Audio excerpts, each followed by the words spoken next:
la resurrección de Jesús sigue siendo la buena noticia por excelencia. Es la que anuncia Pedro en su discurso ante el pueblo. Dice: mataron al autor de la vida, pero Dios lo resucitó de entre los muertos. Y el centro precisamente de la catequesis es el mismo Jesús hace a los apóstoles sobre el misterio de su entrega pascual. Así estaba escrito: el Mesías padecerá y resucitará al tercer día. Continúa la Pascua, sigue el cirio encendido, y las flores, y los cantos, y los aleluyas. El pueblo cristiano se siente renovado y rejuvenecido en el espíritu, con la alegría de haber recobrado la adopción filial, dice la oración colecta. Renovado con estos sacramentos de vida eterna, es lo que escuchamos o escucharemos en la oración postcomunión, y exultante de gozo, porque en la resurrección de tu Hijo nos diste motivo para tanta alegría. Eso lo escucharemos en la oración sobre las ofrendas. En los siguientes instantes veremos las lecturas. Antes de que escuches la lectura, te voy a decir que Dios, designado aquí con solemnidad, quizá para unirlo al Dios de la alabanza, es presentado como autor de la glorificación de su siervo. Hay una alusión al canto del siervo de Yahvé. En Isaías capítulo 52, por ejemplo, lo vas a encontrar. Contrastando con esta glorificación, los judíos lo han negado como Mesías. Eso lo lees en el Evangelio de San Juan, capítulo 18, y lo han entregado a la muerte. Mataron al autor de la vida, en sentido pleno de esta vida, y dieron, decir, suelta a un homicida. La oposición, ¿no? Autor de la vida, homicida.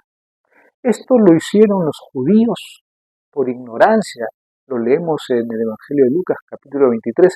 Esta ignorancia sirvió para que se cumplieran los designios de Dios, que quería un Mesías paciente. Así se ofrecen los frutos de la redención a todos. De ahí la exhortación de Pedro a un arrepentimiento y conversión interiores, para que los pecados, incluso el haber matado al autor de la vida, queden borrados. Escuchemos. Lectura del libro de los Hechos de los Apóstoles 3. En aquellos días, Pedro dijo a la gente: el Dios de Abraham, de Isaac y de Jacob, el Dios de nuestros padres, ha glorificado a su siervo Jesús, al que ustedes entregaron y rechazaron ante Pilato, cuando había decidido soltarlo. Rechazaron al santo, al justo, y pidieron el indulto de un asesino, mataron al autor de la vida, pero Dios lo resucitó de entre los muertos, y nosotros somos testigos. Sin embargo, hermanos, sé que lo hicieron por ignorancia, y sus autoridades lo mismo, pero Dios cumplió de esta manera lo que había dicho por los profetas, que su Mesías tenía que padecer. Por tanto, arrepiéntanse y conviértanse, para que se borren sus pecados. Palabra de Dios. En esta oportunidad leemos parte del importante discurso misionero de Pedro, uno de los 5 suyos que ofrece el libro de los Hechos. Esta vez, ante el pueblo, maravillado por la curación pues, del paralítico, ¿no? Con valentía y claridad, acusa a Pedro a la multitud de que han rechazado a Jesús cuando Pilato había decidido soltarlo. O sea, han rechazado al santo, al justo, mientras que han pedido el indulto de un asesino. Mataron al autor de la vida, dice, y lo repito, pero enseguida llega al que es siempre el meollo de sus discursos. Dice, pero Dios lo resucitó de entre los muertos. También añade una convicción repetida. Y nosotros Somos testigos, dice, pero disculpa también al pueblo y también a las autoridades responsables. Sé que lo hicieron por ignorancia, dice. El pasaje termina con la invitación a que se arrepientan y se conviertan a Jesús. Si escuchas el Salmo, ahí pide humildemente el Salmo a Dios, que haga brillar sobre nosotros la luz de su rostro, porque ¿quién nos hará ver la dicha si la luz de tu rostro ha huido de nosotros? Dice. Solo en Dios podemos encontrar la paz. Tú solo, dices, Señor, me haces vivir tranquilo.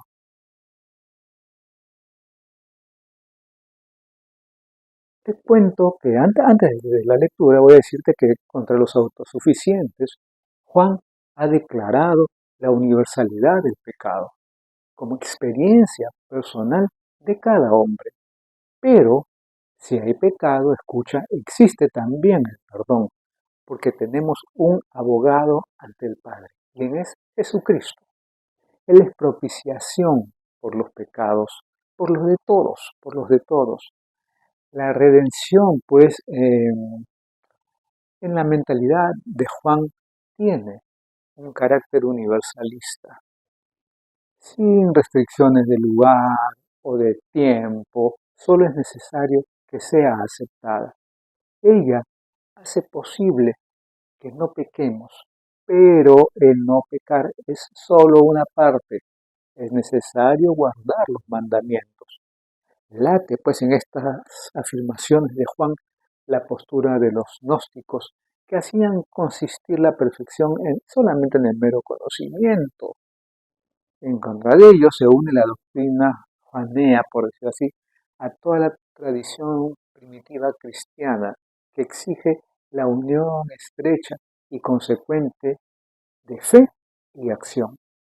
Únicamente así sabremos que conocemos a Dios y que permanecemos en Él en íntima comunión. Escuchemos. Lectura de la primera carta del apóstol San Juan. Hijos míos, les escribo esto para que no pequen. Pero, si alguno peca, tenemos a uno que abogue ante el Padre, a Jesucristo, el justo. Él es víctima de propiciación por nuestros pecados, no solo por los nuestros, sino también por los del mundo entero. En esto sabemos que lo conocemos, en que guardamos sus mandamientos. Quien dice, yo lo conozco, y no guarda sus mandamientos, es un mentiroso, y la verdad no está en él. Pero quien guarda su palabra, ciertamente el amor de Dios ha llegado en él a su plenitud. En esto conocemos que estamos en él. Palabra de Dios. Si has tomado atención, este año se lee como segunda lectura casi todos los domingos de Pascua la primera carta de Juan, que leemos más completa, también si lo puedes recordar, o para que sepas en las ferias del tiempo de Navidad. Un primer aspecto del pasaje de esta lectura es la invitación a no pecar y a la vez a seguir teniendo confianza a pesar del pecado, porque tenemos a Jesús como víctima de propiciación y abogado que nos defiende pues ante el Padre. Pero hay otra preocupación en toda la carta, como ya se ha comentado anteriormente en otro video. Los gnósticos, a fin del primer siglo, propalaban una doctrina que basta el conocimiento intelectual, o sea, la gnosis griega, para salvarse. Pero Juan les recuerda que hacen falta además las obras, que solo conoce quien guarda los mandamientos, o sea, quien guarda la palabra de Cristo. En esto sabemos, dice, que lo conocemos, en que guardamos sus mandamientos. Quien dice, yo le conozco, y no guarda los mandamientos, pues es un mentiroso. Es un mentiroso. En el Evangelio que vas a escuchar, En unos instantes Jesús se manifiesta a los apóstoles y les saluda. Los corazones encogidos de los apóstoles no son capaces de abarcar la gran verdad. Jesús es condescendiente y ayuda a los incrédulos. Sus llagas no bastan, se deja tocar y come con ellos. Jesús hace una vez más la realidad, la parábola del buen pastor. Se muestra como hijo de Yahvé que persigue amorosamente a su pueblo. La alegría no les permite ver. Los apóstoles se transforman. Jesús se hace presente en ellos y les entrega, voy a decir así, sus poderes. La era de la iglesia entonces comienza. Jesús vive hoy, presente en medio de nosotros, pero la fe es fruto de la gracia, recuerda, y no del caminar humano. Nuestro único quehacer es tener un corazón abierto a la gracia. Creo, Señor, dile, ayuda a mi incredulidad. Escuchemos. Lectura del Santo Evangelio según San Lucas.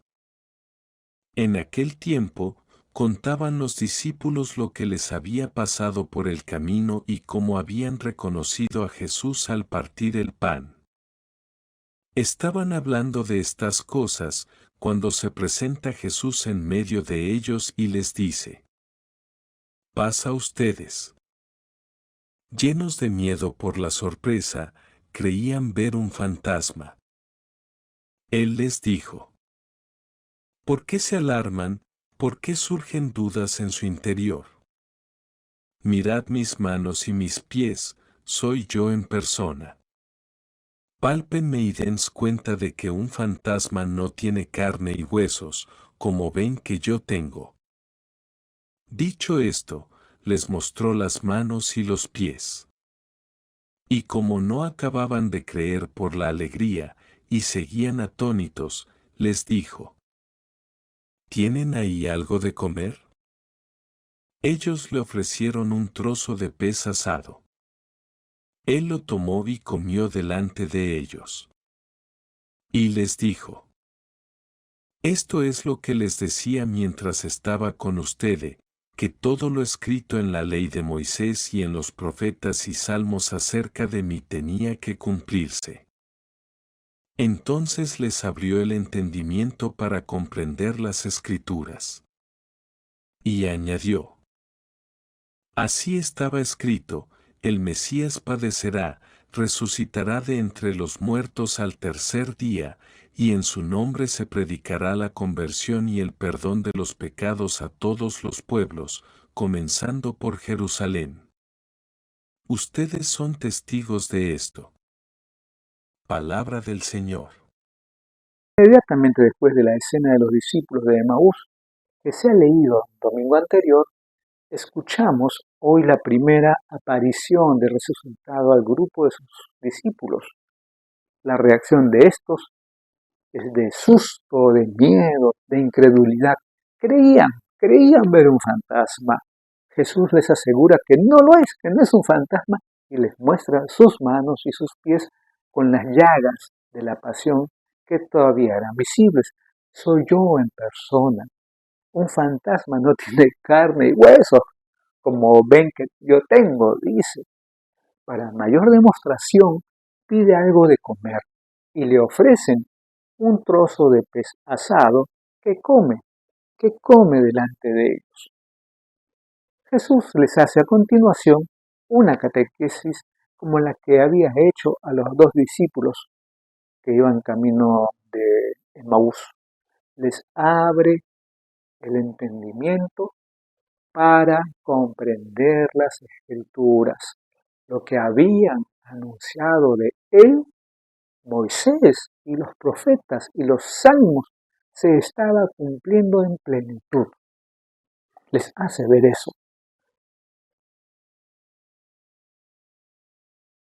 Los textos de esta oportunidad siguen naturalmente con el tono de entusiasmo y alegría que inauguramos hace apenas un par de semanitas. por la gran noticia de la resurrección del Señor. En la oración colecta pedimos a Dios que la alegría de haber recobrado la adopción filial afiance su esperanza de resucitar gloriosamente. Además, la oración sobre las ofrendas habla de la iglesia exultante de gozo y pide, pues en la resurrección de tu Hijo nos diste motivo para tanta alegría. Concédenos participar de este gozo eterno. Y la poscomunión, la oración, enlaza las dos perspectivas, ya que has querido renovar a tu pueblo con estos sacramentos de vida eterna, concédele también la resurrección gloriosa. En el amor que nos ha mostrado Dios y en la entrega que Cristo Jesús ha hecho de sí mismo por nosotros, está la motivación más profunda de nuestra alegría. Un creyente puede decir con el Salmo, en paz me acuesto y enseguida me duermo, porque tú solo, Señor, me haces vivir tranquilo. A los discípulos, hablando de ellos, se les cambió entonces la duda y el miedo en una inmensa alegría, aunque no acababan de creer que fuera verdad la presencia del resucitado. ¿Y nosotros qué piensas tú? Todavía nos quedan algunas semanas de Pascua. Pregunto, ¿estamos progresando en esta actitud de alegría interior, de paz, de confianza? ¿Nos creemos de veras la buena noticia de la vida de Jesús y su presencia entre nosotros? Se puede decir que los demás nos ven con otra cara, digo yo, más pascual, con una nueva visión de los acontecimientos y también, lógicamente, las personas. Pregúntate. Como Pedro habla a judíos, puede argumentar a partir de los textos que ellos conocían, les hace ver la continuidad y el cumplimiento de los anuncios del Antiguo Testamento en Jesús de Nazaret. El Dios de Abraham, de Isaac y de Jacob, el Dios de nuestros padres, ha glorificado a su siervo Jesús. Lo mismo hace Jesús en las palabras con que explica el sentido de la historia a los apóstoles. Todo lo escrito en la ley de Moisés y en los profetas y salmos acerca de mí tenía que cumplirse, dice. Pues les costaba más de comprender, lo que más les costaba comprender era que estaba escrito que el Mesías padecerá y resucitará al tercer día. Eso es lo que no comprendían bien. Ahí fue donde por primera vez debió entender Pedro la idea del mesianismo que tenía Jesús, tan distinta de las que él había imaginado. El que más instintivamente había reaccionado al oír hablar de la muerte de Jesús es el que ahora en su discurso al pueblo afirma con rotundidad: Dios cumplió lo que había dicho por los profetas, que su Mesías tenía que padecer.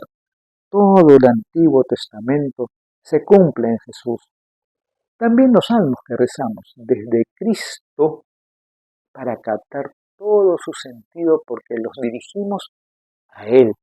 El día de la ascensión, pueblos todos batan palmas, Dios asciende entre aclamaciones, o porque los ponemos en sus labios en el momento de su muerte. Dios mío, ¿por qué me has abandonado?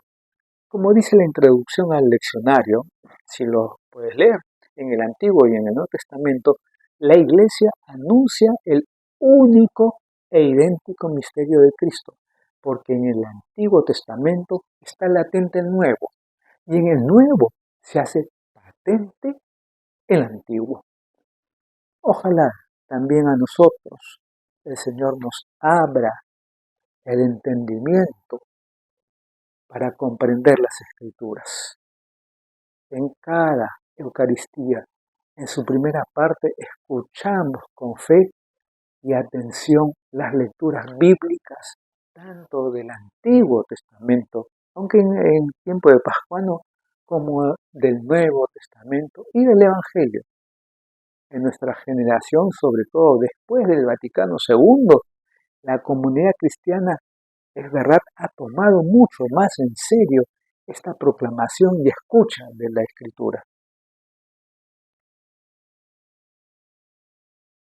¿Sabes qué? La vida nueva que Cristo nos quiere comunicar significa en la práctica que nosotros los cristianos debemos evitar el pecado. En su carta, Juan dice cuál es el objetivo de su escrito. Les escribo esto para que no pequen, porque aunque sea verdad que los bautizados en Cristo Jesús han nacido de Dios, también lo es que siguen siendo débiles y vulnerables, lo somos. Pascua no es solo el canto de aleluyas, exige un estilo de vida libre de pecado. Las lecturas nos invitan a la conversión. Pedro termina su discurso al pueblo. Por tanto, dice, arrepiéntanse y conviértanse para que se borren sus pecados. Y Juan, en su carta, urge a que no pequemos, aunque tengamos una víctima de propiciación por nuestros pecados. El mismo Jesús, al presentar a sus discípulos el cumplimiento del Antiguo Testamento en su muerte y resurrección, añade que en su nombre se predicará la conversión y el perdón de los pecados a todos los pueblos. Añado lo siguiente, la celebración de la Pascua para los cristianos es vivir en la luz, en el amor, en la verdad.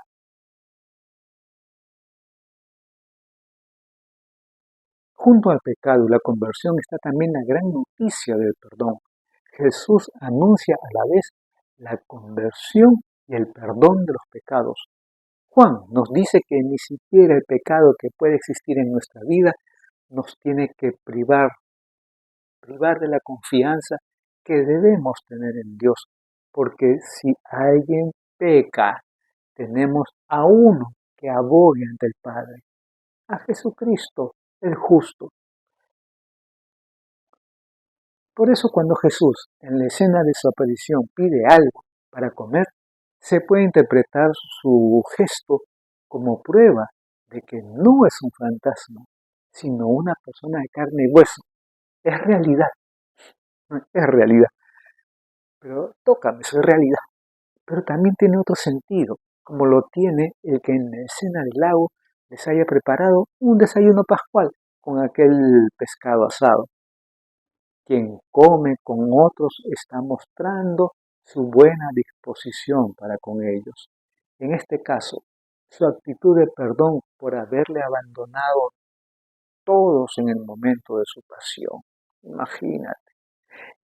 Por eso es interesante constatar que sea precisamente Pedro el que tenía sobre su conciencia un grave acto de cobardía al negar a Jesús, quien ofrece a sus oyentes judíos esta salida airosa, ¿no? Disculpándoles de su pecado. Sé que lo hicieron por ignorancia. Esto pasa mucho ahora.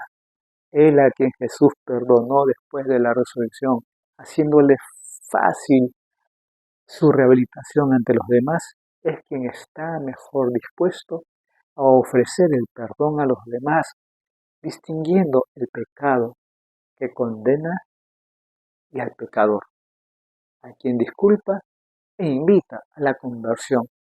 Quien se sabe por eso perdonado, perdona más fácilmente.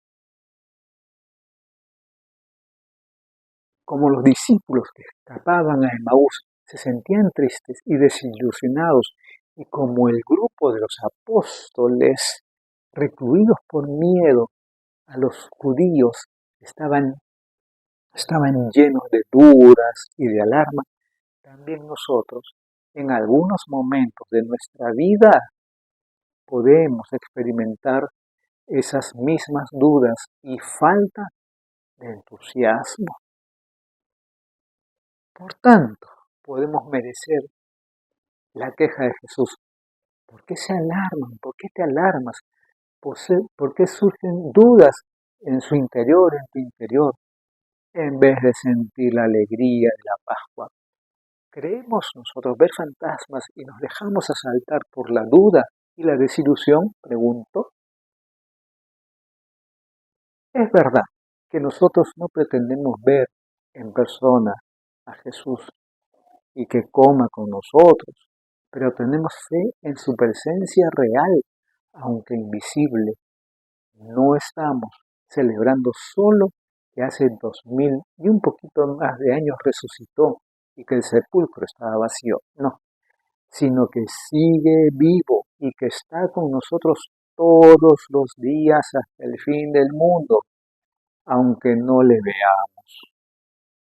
En la Eucaristía también a nosotros se nos aparece y no nos acercamos a comulgar como palabra viviente y como pan de vida, ni siquiera escuchamos bien las lecturas.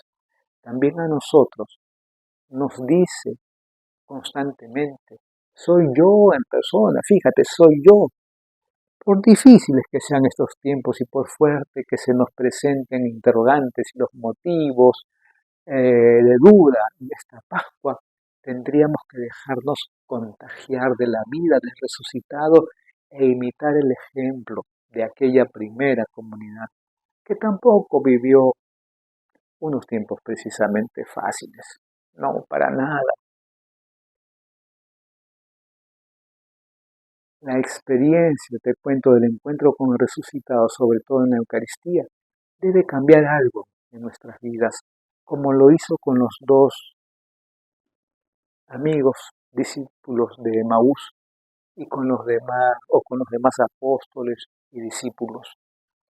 Nos debe enviar claramente a una misión, dar testimonio de nuestra fe en la vida. Pedro nos da además un admirable ejemplo de coherencia y valentía. Y hacía pocos días lo había negado que lo conocía, y en el momento de la cruz había huido como casi todos los demás, acobardados. Pero ahora han tenido la experiencia de la Pascua, se han visto inundados por la fuerza del Espíritu del día de Pentecostés, están llenos de ánimo y se atreven a decir ante todo el pueblo, ustedes lo mataron, pero Dios lo resucitó. Y nosotros, mira, y nosotros somos testigos, tú también, yo también, haciendo así eco a las palabras de Jesús en su primera aparición. Les dijo, ustedes son testigos de esto, por si acaso. Ahora también hace falta cristianos y comunidades así, la verdad, movimientos, grupos, hermandades. La buena noticia la hemos escuchado nosotros por boca de ángeles, no por boca de ángeles, sino por el testimonio de la iglesia.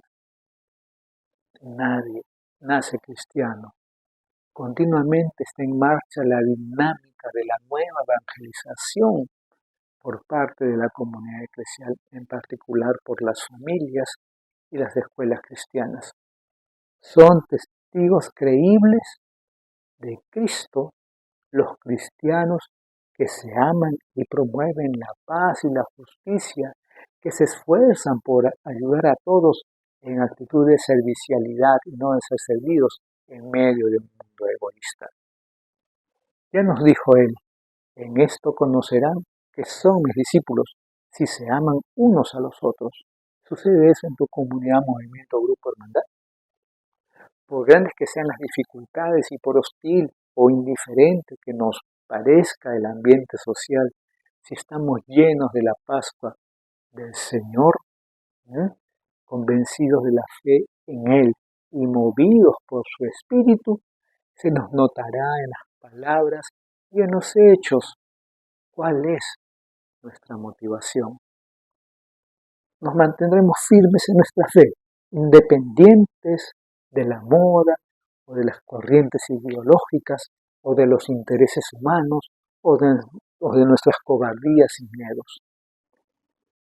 Y empezando por la tercera semana de Pascua, yo pregunto, ¿se nota algún cambio en tu vida, en mi vida, en nuestra vida? Estamos todavía en el viaje de ida de los amigos de Emaús o ya en el de vuelta? ¿Todavía en el susto y la tristeza de los apóstoles encerrados o ya en la luz y la alegría? ¿Estamos en la cobardía o en la valentía del testimonio?